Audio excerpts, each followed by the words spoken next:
ఓం నమః శివాయ. ఓం నమో నారాయణాయ. ఓం శ్రీ స్వర్ణాకర్షణ కాల భైరవాయ నమో నమః. ఓం శ్రీ నరదృష్టి నివారణ కాల భైరవాయ నమో నమః. ఓం గణానాం త్వా గణపతిగం అవామహే కవిం కవేనాపవస్త్రవస్తవం జ్యేష్ఠరాజం బ్రహ్మణస్వత ఆన శృణ్వన్నోతభిస్సీదసాదనగం శ్రీమహాగణాధిపతయే నమః. ఓం ఆదిత్యాయ సోమాయ మంగళాయ బుధాయ చ గురుశుక్రశనిభ్యశ్చ రాహవే కేతవే నమో నమః. హరి ఓం. మా ఛానల్కి స్వాగతం. చూస్తున్న వీక్షకులకు ప్రేక్షకులకు ప్రియ కాలభైరవ భగవద్బంధులకి స్వాగతం పలుకుతూ మమ్మల్ని ఎంతగానో ఆదరిస్తూ ఉండబడినటువంటి ప్రియ సోదరి మనులకు అందరికీ, సనాతన ధర్మ సంరక్షకులకు అందరికీ కూడా నూతన తెలుగు ఉగాది పండగ శుభాకాంక్షలు. శ్రీ క్రోధినామ సంవత్సరంలో అందరికీ నిండు నూరేళ్ల ఆయురారోగ్యాలను ప్రసాదించాలని, వారాలు 7, తిథులు 15, నక్షత్రాలు 27, రాసులు 12, లగ్నాలు 12, మహర్దశలు 9, అలాగనే షడ్రుచుల సమ్మేళనమే 6 ఋతువులతో కూడుకున్నటువంటి తీపి, కారం, పులుపు, చేదు, వగరు అనేటువంటిది ఎలా ఉంటుందో మనిషి జీవితంలో కష్టాలు సుఖాలు ఎప్పుడు ఉంటాయి. ఎవరి జీవితంలో కూడా ఎప్పుడు కూడా పూర్ణిమ శాశ్వతం కాదు, అమావాస్య అనేటువంటిది ఎప్పుడు అడ్డంకి కాదు అని చెప్పి గుర్తుపెట్టుకోవాలి. కనుక ఈ 360 రోజులు ఈ క్రోధినామ సంవత్సరంలో 30 సంవత్సరాల తర్వాత శని భగవానుడు తన సొంత గృహంలో ఉండగా వచ్చినటువంటి క్రోధినామ సంవత్సరం కావడం వలన అందరికీ నిండు నూరేళ్ల ఆయురారోగ్యాలని, విద్య, ఉద్యోగ, వ్యాపార, రాజకీయ, సేవారంగ కార్యక్రమాల్లో అన్నింటా విజయం సాధించాలని కోరుకుంటూ ఈ సంవత్సరంలో అందరికీ తెలుగు ఉగాది పండుగ శుభాకాంక్షలు. ద్వాదశ రాశిలో గ్రహ గమనాన్ని ఒకసారి వీక్షింపచేద్దాం. మేషరాశిలో గురు సంచార స్థితి, కన్యరాశిలో కేతు భగవాను సంచార స్థితి, కుంభరాశిలో శనిచర స్వామివారు స్వక్షేత్ర సంచార స్థితి, మీనరాశిలో రాహు సంచార స్థితితో ద్వాదశ రాశిలో గ్రహ గమనాలు ఈ విధంగా ఉన్నాయి. అలాగనే మనకు 26/4/2024 సంవత్సరంలో అనగా ఈ తెలుగు ఉగాది పండగ తదనంతరమే గురువు మేషరాశిలో నుంచి వృషభ రాశిలోకి నర్మదా నది పుష్కర సందర్భంగా గృహ మార్పు ఉందని చెప్పి గమనించాలి. ఈ క్రోధినామ సంవత్సరానికి అధిపతి రాజు అంగారకుడు. ఎందుకనగా ఈ సంవత్సరము మనకు తెలుగు ఉగాది పండగ మంగళవారం రోజు అవ్వడం వలన, మంగళవారానికి అధిపతి కుజ భగవానుడు అవ్వడం వలన, ఈ సంవత్సరానికి రాజు కుజుడు అవ్వడం వలన నిత్యము అనేక మంది క్రోధము, ఆవేశము అనేటువంటి పరిస్థితుల్లో ఉండడము, ఎర్రటి నేలలు, ఎర్రటి పంటలు బాగా పండడము, అద్భుతమైనటువంటి కందులు, మిరప, ఎర్రటి నేలలు, సంపూర్ణమైనటువంటి ఆహార ధాన్యాల ఉత్పత్తులు చాలా అద్భుతంగా ఉంటాయని చెప్పి కూడా గమనించగలగాలి. కాకపోతే ప్రజలందరూ కూడా ధర్మ మార్గంగా ఆధ్యాత్మికంగా ఉండడము, తల్లిదండ్రులను, గురువులను, ధర్మాన్ని ఎవరైతే ఆచరిస్తారో వారికి రుణభయం, రోగభయం, శత్రుప్రయం, ప్రమాదాలు తొలగిపోతాయని చెప్పి కూడా గమనించగలగాలి. అలాగనే ఈ సంవత్సరము మంత్రివర్యులు శని భగవానుడు అవ్వడం వలన ఆ శని భగవానుడు ప్రస్తుత కాలమాన ప్రకారంగా కుంభరాశిలో సంచారము చేయడం వలన ధర్మ మార్గంగా ఎవరైతే ఉంటారో వారికి చాలా మంచి కాలము అని చెప్పి గమనించగలగాలి. తెల్లటి నువ్వులు, విశేషమైన నీలం రంగు పదార్థాలు, పుష్పాలు, పండ్లు, పదార్థాలు, అద్భుతమైనటువంటి ధర్మ పరిపాలనగా, ధర్మంగా, న్యాయంగా, నీతిగా ఉండబడిన వారికి చాలా మంచి కాలం అని చెప్పి గుర్తుపెట్టుకోగలగాలి. ఎవరైతే అధర్మంగా ఉంటారో, అన్యాయంగా ఉంటారో, రాక్షస జీవన విధానంగా ఉంటారో, గతి తప్పిన జీవన విధానం ఎవరైతే అలవర్చుకుంటారో వారికి అనేక ఇబ్బందులు ఉంటాయని చెప్పి కూడా గమనించగలగాలి.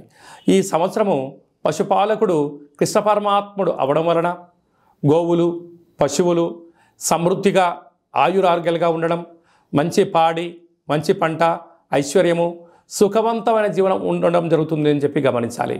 కాకపోతే ఈ సంవత్సరము శుక్రుడు అనేక రకాలమైనటువంటి ప్రభావం అధికంగా ఉండడం వలన అనేక మంది నిత్యము రోజు నూతన వస్త్రాలకు, బంగారు ఆభరణాలకు, వజ్ర వైడూర్యాలకు, విలాసవంతమైన జీవితాలకు, ఆధ్యాత్మిక తీర్థయాత్ర కార్యక్రమాలకి మొగ్గు చూపడం జరుగుతుంటుంది. కాకపోతే విచక్షణారహిత జీవితాన్ని పొందడానికి, మద్యమత్తు మాంసాల జీవితాన్ని పొందడానికి ఎక్కువ మంది మక్కువ చూపించే పరిస్థితి ఉంటుంది. కనుక దయచేసి అలా వెళ్లకుండా ఆధ్యాత్మికమైన చింతనతో మీరు ఉండగలిగితే ఈ సంవత్సరము అందరికీ పట్టిందల్లా బంగారం అయ్యేటువంటి యోగ్యత కనపడుతుందని చెప్పి గమనించాలి.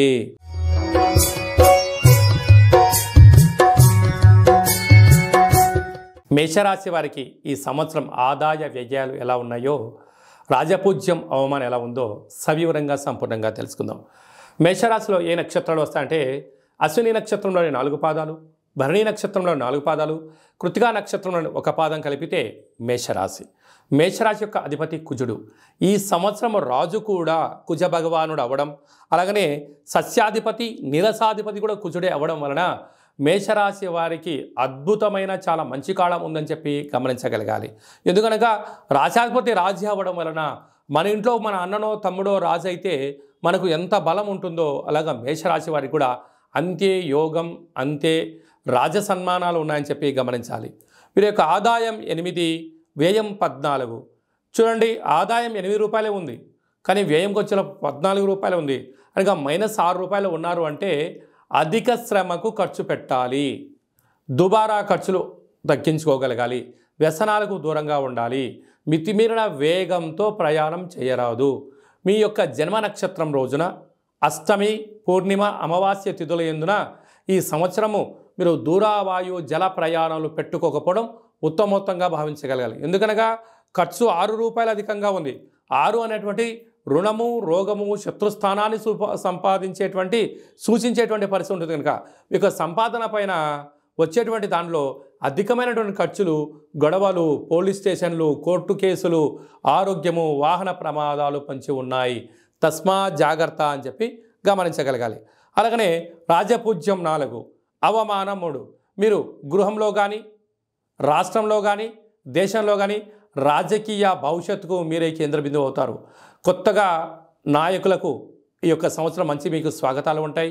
విద్యార్థులకు, ఉద్యోగస్తులకు, వ్యాపారస్తులకు ధర్మ మార్గంగా, న్యాయ మార్గంగా ఉండబడిన వారికి సమాజం ఎప్పుడు వెనక నిలబడి వారి విజయకేతనం మీ సొంతం అవుతుందని చెప్పి గమనించాలి. మనం కందాయి ఫలితాన్ని మనం ఒకసారి చూసుకున్నట్లయితే అశ్విని నక్షత్రం వారికి డిసెంబర్ నుండి మార్చి ఉగాది పండుగ వరకు ఆరోగ్య పరిస్థితి అనుకూలంగా లేదు కనుక ఆరోగ్యపైన దృష్టి సాధించాలి. భరణి నక్షత్ర జాతకులు ఎప్పుడు అప్రమత్తంగా ఉండడం వలన ఆరోగ్యాన్ని కాపాడుకునే విషయంలో విజయం మీ సొంతమవుతుంది. కృతికా నక్షత్ర జాతకులకు ఉగాది పండగ నుంచి డిసెంబర్ వరకు 2 సున్నాల కారణం చేత వాహన ప్రమాదాలు, అనారోగ్యము, సర్జరీ లాంటివి జరగడానికి అవకాశాలు ఉన్నాయి. కనుక ఏదైనా కొద్దిపాటి అనారోగ్యం వచ్చినప్పుడు దాన్ని త్వరితగతిన చూపించుకోగలిగినట్లయితే పెద్ద పెద్ద సర్జరీలు, ఆపరేషన్లు, ప్రమాదాలు జరగవని చెప్పి గమనించగలగాలి. అదే కాకుండా వీరికి సస్యాధిపతి నీరసాధిపతి అవ్వడం వలన రాజకీయవేత్తలకు, వ్యాపారవేత్తలకు, వస్త్ర వ్యాపారాలు, సాఫ్ట్వేర్, హార్డ్వేర్ ఉద్యోగస్తులకు, అలాగనే ఎక్స్పోర్ట్స్, ఇంపోర్ట్స్ బిజినెస్ చేసేటువంటి వారందరికీ కూడా ఈ సంవత్సరం యోగదాయకమే ఉంది.